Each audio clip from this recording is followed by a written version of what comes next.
Roske's here. We know it's time for Roske on politics. Should we call you Captain Roske with that star there? You can call me whatever you want. It's always a pleasure to be with you folks, and it's a great opportunity to be able to bring on interesting guests like this. This is Reverend Ryan Eller. Now, he's with the Define American Film Festival, which is in town, which is a great event. Why don't you tell us real quick what the film festival is about? Yeah, well, first of all, thanks for having me. Really excited to be in Des Moines and in Iowa for the inaugural Define American Film Festival. The inaugural, first ever. First ever. We're going to take this film festival because I'm sure it's going to be a great success, and we're going to take it all across the country year by year. Based upon the energy that we get here. We are here because no other film festival in the country, including the Sundance Film Festival, which also is coming up, is featuring films on immigrants and on the emerging United States and the diversity that is now growing in the United States. And so we're going to show 6 films. We have short films before each feature film.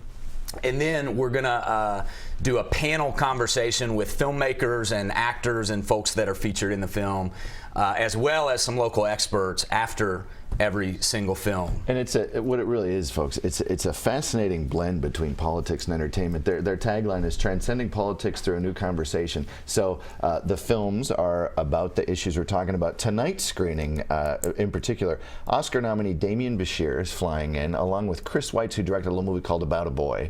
He directed this movie called A Better Life, and they're showing it tonight. And the venue you folks have is great, too. It's down at tell us about it. It's at the Arts Center. Yeah. It's at the Des Moines Arts Center. It's absolutely free, but you've got to go to defineamericanfilmfest.com if you want to RSVP, because seating is extremely limited. And I'll also say that we've got some tickets left for Friday in particular. So tomorrow, our 2 screenings, the one that I'm excited about to open the day tomorrow is the Joy Luck Club. Sure. And we've had over a doubling of Asian Americans in Iowa in the last decade. We've had a doubling of Latino Americans in Iowa over the last decade. Wow. And this film really gets into the nuances that exist among families trying to transition into American life. It's a phenomenal storyline. The web address, defineamericanfilmfest.com, is that right? And on Saturday, I'm actually moderating the screening. Jose Vargas was on the program yesterday. Yep. The film that he made, I'll be moderating the panel after that. So that is at that's at 6 o'clock over at the Arts Center. So Ryan, thanks so much for coming on today. Yeah, thanks for having me. And we're going to jump real quick, and we're going to show a couple clips of some presidential candidates in town, because as you know, there's a little thing called the caucuses. Oh, is that coming up? It's coming up. Oh, okay. So first up, let's take a look. Here's Jeb Bush was in town a couple days ago, and we had a quick chat about the Israeli consulate. Let's take a look. You mentioned in your comments moving the embassy in Israel from Jerusalem to Tel Aviv? Tel Aviv to Jerusalem. Tel Aviv to, and what would that do, sir? Well, it's the capital of Israel. It sends a signal that we're reestablishing the kind of I got your back relationship that the United States has traditionally had with Israel. Right now, that's been torn asunder by the personal animus between Netanyahu and the president. That's not good for our national security interests.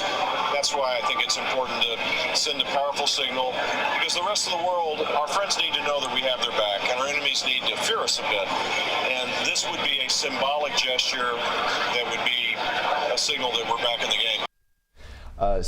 Governor Bush, thanks to him and his staff for getting me some time with them. You'll see more of that on Sunday's show. And real quick, we got a couple minutes here. I want to show Senator Rand Paul was also here doing a call center. And what was interesting, his campaign is one of the most where I've seen where they talk freely about the numbers game. How many precinct captains are going to need? They just announced 1,007 precinct captains across the state here. But it's also, we need to make this many calls per day, because that many calls results in this many caucus goers. And you're going to hear in my chat with him right now a cowbell go off every time, because we were in the call center. Every time someone rang the cowbell, that means they got someone else to commit to caucus for them. So you'll hear it in the little thing, and we have a little chuckle. But here's more cowbell. Senator Rand Paul and I chatting at his call center. Just last week we had a debate. You decided to sit out the undercard. Do you stand by that decision, and how did it turn out for you? You know, I think pretty well. I think it's a big mistake. I think it's a big mistake strategically as a campaign to accept somebody telling you you're not first tier with 3 weeks to go. We can't really accept that. We've raised $25 million. We have 1,000 precinct chairs in Iowa. We've announced more precinct chairs than any other campaign. We have, you know, look at this, 500,000 phone calls. We can't let the voter be told that we're not first tier, because we are first tier. We went and took our message directly to the people. We had a Twitter town hall that actually trended on Twitter, and at one point in time we were rivaling debate viewership on Twitter. So it's pretty amazing what we were able to do. We also did a lot of conventional TV. I ended up spending 2 days in New York. I was on with Trevor Noah on The Daily Show. I was on with Stephen Colbert.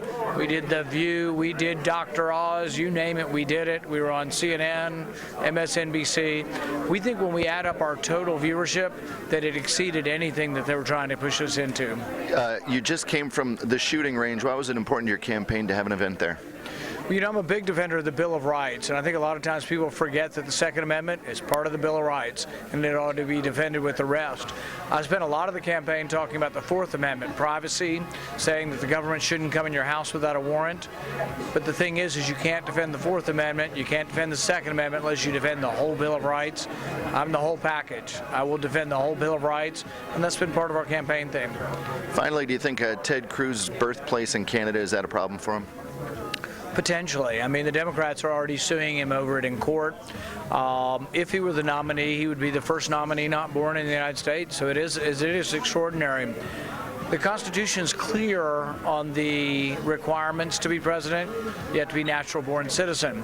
What is not clear is exactly what that means. We've never really had a court case over a president, other than there was one over Barry Goldwater, but he was born in a U.S. territory. Sure, Arizona. So, as far as I know, Canada's not a U.S. territory, so I think they're going to probably end up having a court case, and I don't know who wins, but I do think that the Democrats are going to force it.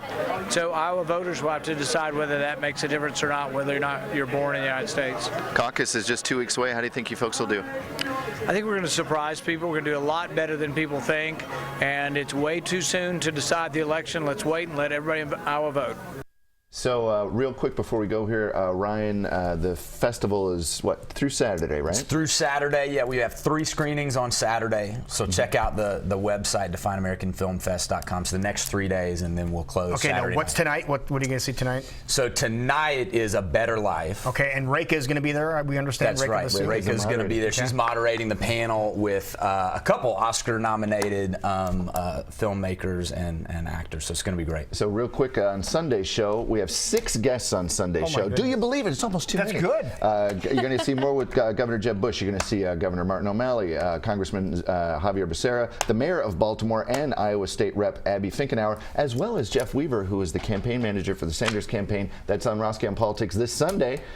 9:30 on Channel 5. Are you going to speak that fast the whole show? No, I usually slow it down. 11:30 on this station, and then 5:30 on Channel 19. There you go. Perfect. Wonderful. Thanks for coming in. Appreciate it. Thank you. Thanks for having me. 9 minutes before 10 o'clock. We'll be right back, and Molly will tell you all the great things going on around town today when we return.